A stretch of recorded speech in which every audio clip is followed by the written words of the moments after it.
ইয়াত আমি এটা কথা আহ্বান কৰিম যে কোনো ৰাজনৈতিক দলৰ নেতাসকলে যাতে মিয়াক বিপদত পেলাই ৰাজনৈতিক জোল খোৱাৰ অপচেষ্টা নকৰে।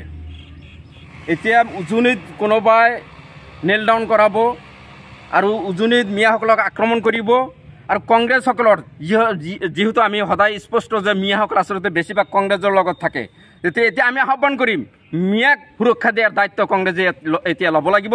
নহ'লে কিন্তু কোনো নেতাক কোনো মন্ত্ৰী বিধায়কক মিয়া অঞ্চলত সোমাবলৈ দিয়া নহ'ব।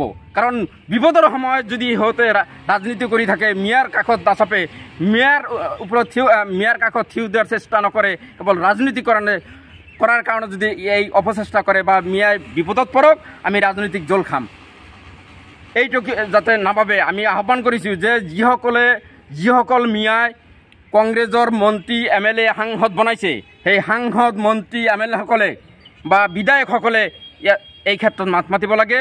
যিসকল দুষ্কৃতিকাৰী আছে, যিসকল অপৰাধী আছে, তেখেতসকলে যাতে কোনো পধ্যেই মিয়াৰ ওপৰত আঙুলি টোৱাব নোৱাৰে তাৰ ব্যৱস্থা গ্ৰহণ কৰিব লাগে।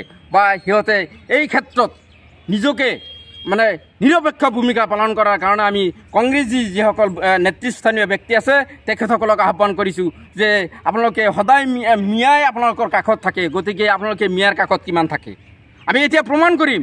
যদি আকৌ পুনৰাবৃত্তি হয় উজনি অসমত, তেতিয়াহ'লে কোনো কংগ্ৰেছী নেতাসকলক মিয়া অঞ্চলত সোমাবলৈ দিয়া নহ'ব। বিজেপি বাদেই, বিজেপিটো আমাৰ খোলাখুলি শত্ৰু। যদি আমাৰ যিসকল মিত্ৰসকলে যদি মিয়াৰ কাষত থিয় নহয় এতিয়া, তেতিয়াহ'লে কিন্তু মিয়া অঞ্চলত এই মিয়াসকলক ভোট বিচাৰি অহা কোনো নেতাক, সেই প্ৰদ্যুৎ বৰদলৈয়ে হওক, গৌৰৱ গগৈয়ে হওক, ৰচিদ মণ্ডলেই হওক, কোনো নেতাক মিয়া অঞ্চলত ভোট ভিক্ষা কৰিবলৈ আহিবলৈ দিয়া নহ'ব। এই কথা স্পষ্টভাৱে আমি অসম মিয়া পৰিষদে সকীয়াই দিছোঁ।